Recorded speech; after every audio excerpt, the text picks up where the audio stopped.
আসসালামু আলাইকুম। আপনারা সবাই কেমন আছেন আপুরা? আমিও ভালো আছি। আশা করি দূরে কিংবা কাছে যেসব আপুরা আমাকে দেখতে পাচ্ছেন সবাইকে জানাই অসংখ্য ধন্যবাদ। তো আমি আজকে ঘরোয়া পদ্ধতিতে ঘরে যা রান্না করব, তো আমি আসলে উম তো সেগুলো নিয়ে আপনাদের সামনে হাজির হলাম। প্রত্যেকদিন আমি যা রান্না করি তো সেগুলোই দেখাই। তো ঘরোয়াভাবে আজকে তেমন একটা আমি আসলে আমার একটু দেরি হয়ে গিয়েছিল। যেহেতু আমার সবজি ছিল না, তো আমি ভাবলাম যে বাজারে গিয়ে আমি কিছুটা সবজি কিনে নিয়ে আসলাম। শিম, ফুলকপি, তো এগুলো এনে আবার প্রসেসিং করতে একটু কিছুটা সময় লেগে গিয়েছে। যেহেতু এগুলো করতে হয়, তো সেগুলো আবার পেঁয়াজ কাটা ছিল না। এগুলো সব কিছু ঠিকঠাক করে আমি তারপরে আমার রান্নার ব্যবস্থাটা করে নিলাম। তো একে একে করে আমি ভাবলাম সব টমেটো, কাঁচামরিচ, রসুন, পেঁয়াজ কুচি এবং হলুদ মরিচ গুঁড়া এগুলো সব রেডি করে রেখেছিলাম। তো একে একে করে আমি এক একটা রান্না করে নিব। এখন ফুলকপি ভাজি করে নিব। তো শিমটাকেও কেটে রেখেছি, শিম ভাজিও করব। আজকে আমি রান্না করব। তো একে একে সবগুলো রান্না করতেছি। তো এখন ফুলকপি ভাজিটা করে নিব। তো আসলে আমি দেখা যায় ঘরে কাজকর্ম তো কোনো শেষ ধরবার তো কোনো নিয়ম নেই। তো রান্নার বান্নার জন্য অনেক সময় দেখা যায় একটু দেরি হয়ে যায়, যেহেতু আমার নিজেকেই সব কিছু গুছিয়ে নিতে হয়। তো এই জন্য আমি একে একে করে সব কিছু আমি যেভাবে রান্না করি, তো আমি ফুলকপিটাকে আমি একটু বড় করে কেটেছি, যেহেতু ফুলকপিটা খুব সহজে গলে যায়, তখন কিন্তু ফুলকপি দেখা যায় না। তো আমি কিছুটা আলু ব্যবহার করেছি, কাঁচামরিচ, একটু টমেটো দিয়ে দিয়েছি, আর হলুদ মরিচ, ধনিয়া, জিরা, যেভাবে স্বাভাবিক নিয়মে যেভাবে রান্না করা হয় সেভাবেই মশলাটা কষিয়ে তারপরে আমি এটাকে ছেড়ে দিয়েছি। ফুলকপিটাকে আগেই আমি ভিজিয়ে রেখেছি। আমি সবসময় কী করি, ফুলকপিতে দেখা যায় পুরো অনেক পোকা থাকে, কিন্তু অনেক সময় দেখবেন বড় বড় ফুলকপিতেগুলো অনেক কিন্তু পোকা থাকে। তো আমি কি করি, কেটে অনেক সময় কাটার পরেও আমি অনেকক্ষণ পানিতে ভিজিয়ে রাখি। যদিও ছোট ছোট পোকা যদি ভিতরে থাকে তাহলে বের হয়ে যাবে। তো আমি এটা সবসময় করি। তারপরে আমি ধুই। তারপরে ধোয়ার পরেও আমি ভালো করে আর কি পরিষ্কার করে করে নিই। তো এখন আমার ফুলকপি ভাজিটা ওই চুলা দিয়ে দিলাম। তো ভাবলাম আমি এখন শিম আলু ভাজিটা করে নিই। তো শিমটা আমি ভালো করে কেটে নিয়েছিলাম, আগে ধুয়ে কেটে রেখেছি। তো আমি এখন শিম ভাজিটাও এই চুলায় করে ফেলবো। তো যেহেতু লাঞ্চ আওয়ারে রান্না, তো যত দ্রুত করা যায় তো আমি সেই চেষ্টাটা করছি। আজকে তেমন বিশেষ রান্না না, আমি ঘরোয়া পদ্ধতিতে যেগুলো যা রান্না করব সেগুলো নিয়ে আপনাদের সামনে হাজির হলাম। তো আসলে আপুরা আমি চেষ্টা করি যত দ্রুত সহজে ঝটপট করে কাজগুলো করে ফেলা যায়, তো সেগুলো চেষ্টা করি।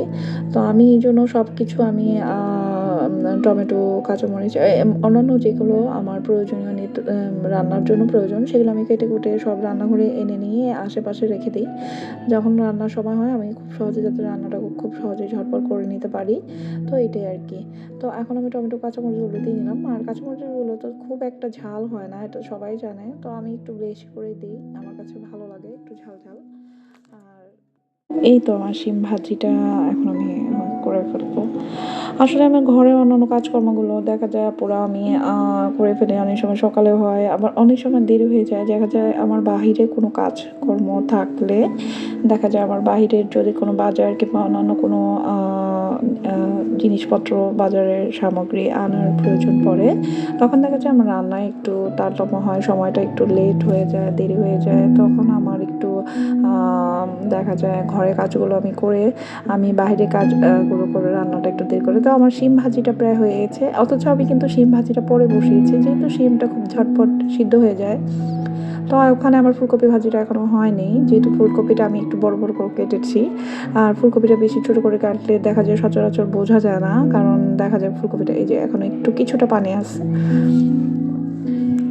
তো যাই হোক, আমার শিম আলু ভাজিটা হয়ে গেছে। তো এখন আমার কিছুটা আমি ভাবলাম আমি শুটকি রান্না করবো, লইটা শুটকি। তো আমার কাছে ভালো লাগে।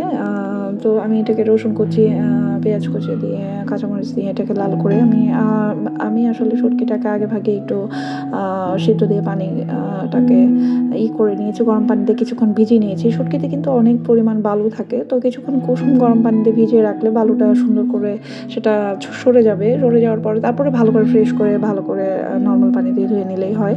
তো আমি সচরাচর এটা করি। কুসুম গরম বলতে কুসুমের চেয়ে একটু বেশিই দিই গরমটা, যেহেতু শুটকিটা একটু হয়। তো বলক দেওয়া পানি না দিলেই চলবে, আপনি মিডিয়াম গরম দিলেও চলবে। কিছুক্ষণ 5-10 মিনিট ভিজিয়ে রাখলে দেখবেন শুটকি থেকে এক ধরনের বালু আসে, আর শুটকি বালু বালু হলে কিন্তু খেতে ভালো লাগে না। তো তখন আমি আবার কী করি, ভালো করে সেটাকে কষলিয়ে ধুয়ে নিই, তাহলে আর কোনো প্রকার কোনো বালু থাকে না, আর স্মেলও ঠিক থাকে, কোনো ধরনেরই হয় না। অতিরিক্ত গরম পানি না দিলেই চলে। তো এখন মশলাটা কষে গেলে আমি ওই যেটাকে আমি কুসুম গরম পানি দিয়ে ভালো করে ভিজিয়ে ভালো করে ধুয়ে নিয়েছি, বালু আর নেই এক ফোঁটাও। আর এতে কোনো ঘ্রাণও অটুট থাকে, ঘ্রাণে কোনো সমস্যা হয় না। আমি শুটকি সবসময় ভালো করে পরিষ্কার করে ধুয়ে নেওয়ার চেষ্টা করি, যেহেতু শুটকিতে একটু এক ধরনের বালু থাকে, যেহেতু এটা শুকানো হয়, তো এই জন্যই বালুটা যাতে না থাকে সেইভাবেই চেষ্টা করি, সেভাবে পরিষ্কার করে ধুয়ে নিই ঝটপট করে। তো এখন শুটকিটাকে ভালো করে কষিয়ে নিব এই পেঁয়াজ রসুনের সাথে, কাঁচামরিচের সাথে। তো এগুলো কষা হয়ে গেলে আমি কিছুটা আলু ব্যবহার করব, যেহেতু শুটকিটাতে একটু আলু ভালো লাগে আমার কাছে। আর সচরাচর আলু দেখা যাবে আমার কাছে অন্যান্য সবজির সাথে, ভাজির সাথে আমি খাই, আমি আর কি আলুটা খুবই পছন্দ করি। তো এই জন্য আমার সব কিছুতে আমি আলু দিই। তো এখন আমার শুটকিটা প্রায় হয়ে আসছে, এখন আমি আলুটা দিব। শুটকিটা কষে গেছে, এখন আলুটাকে সহ শুটকিটাকে কষিয়ে নিব।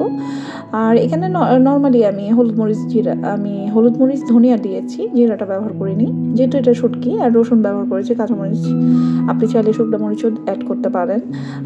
তো আপনার ইচ্ছে মতো যদি আরও ঝাল খাওয়ার ইচ্ছা থাকে, কিছুটা বেশি করে কাঁচামরিচও দিতে পারেন, আবার বেশি করে শুকনো মরিচও দিতে পারেন, এটা যার যার রুচির উপর নির্ভর করে। তো আমি এখানে ভালোই কাঁচামরিচ দিয়েছি, একটু কিছুটা ফাঁকা মরিচ দিয়েছি, শুকনো মরিচ আর ব্যবহার করিনি। কিছুটা পানি দিলাম, যেহেতু আলুটা গলার প্রয়োজন আছে। তো যাই হোক, আমি এখন এটাকে ভালো করে কষিয়ে নিব। এটা শুকিয়ে আসা পর না, আমি শুটকিতে ঝোল খাই না, এটা শুধু আমার জাস্ট এটা গলে দেওয়ার জন্য আলুটা, আর শুটকিটাকে একটু সিদ্ধ হওয়ার জন্য। তো এখন আমার ওই শুটকিটা আমার মোটামুটি হয়ে আসছে। তো আমি ডিমটা দো পেঁয়াজি করবো। আর ডিমটাকে আমি আগে ভাগে সিদ্ধ দিয়ে ছিলে নিয়েছি। এখন ডিম ডুবি যেত সচরাচর, এটা খুবই সহজ। তো আজকে আমি আসলে দুপুরে আমার রান্না করতে একটু দেরি হয়ে গেছে, তো আমি চিন্তা করতেছি আমি ঘরে যা রান্না করতেছি তাই আপনাদের সামনে হাজির হলাম সেগুলো নিয়েই। আসলে আমি তো কাজকর্মের জন্য দেখা যায় অনেক সময় সকালে 8:30 বাজে উঠে যাই, আবার অনেক সময় 9টায় উঠি। কোনো মানে ধরাবাঁধা কোনো নিয়ম নেই, যখন আমার উঠি তখনই উঠে আমি চেষ্টা করি যাতে আমার কাজকর্মগুলো আমি সুন্দরভাবে গুছিয়ে করতে পারি। তো ওই যে বললাম, আমার যখন বাহিরে যাওয়া পড়ে, যেমন আমার বাজার কিংবা অন্যান্য নিত্য প্রয়োজনীয় জিনিসের জন্য দেখা যায় আমি যখন বাহিরে যাই তখন একটু আমার রান্না দেরি হয়ে যায়। তারপর আমি চেষ্টা করি যেহেতু আমার 2 চুলায় আমি করে ফেলি। তো আমার শুটকি হয়ে গিয়েছে, আর তারপর আমার ফুলকপি ভাজি, তারপরে আমার শিম আলু ভাজিটা হয়ে গিয়েছে। এখন আমার শুধু ডিম দো পেঁয়াজিটা বাকি, এটা হলে আমার শেষ। তো যাই হোক, ভাতটা আমি আগে ভাগে করে রেখেছি। তো এখন আমার রান্নাটা হলেই আমার মোটামুটি আমার ঘরের অন্যান্য কাজকর্মগুলো আমি করে নিয়েছি। তো এটাই রয়েছে। তো যাই হোক, এই অবস্থা আর কি। তো আপনারা যারা আমাকে দূরে কিংবা কাছে, যেসব আপুরা আমাকে সবসময় আমাকে দেখেন, আমার ভিডিওটি যদি ভালো লাগে অবশ্যই লাইক, কমেন্ট, শেয়ার করবেন এবং সাবস্ক্রাইব করে আমার পাশে থাকবেন। আসলে আপুরা আমি সবসময় অনেক সময় ভিডিও দিতে পারি না, আমার অনেক সময় দেখা যায় বিভিন্ন অনেক সময় কিছুদিন আর আসলে আমি একটু ঠান্ডা ছিল আমার একটু, এই জন্য আমার আর কি শরীরটা তেমন একটা ভালো ছিল না, যার কারণে আমি আর ভিডিওটা তেমন একটা দিতে পারিনি। তো আসলে আমি আমার নিজেরই একটা এখনও একটা হয়ে গিয়েছে। যাই হোক, তো আমার এই তো রান্নায় কিছুটা সামান্য একটু পানি দিয়েছি, টেনে গেলেই আমার শেষ। খোদা হাফেজ।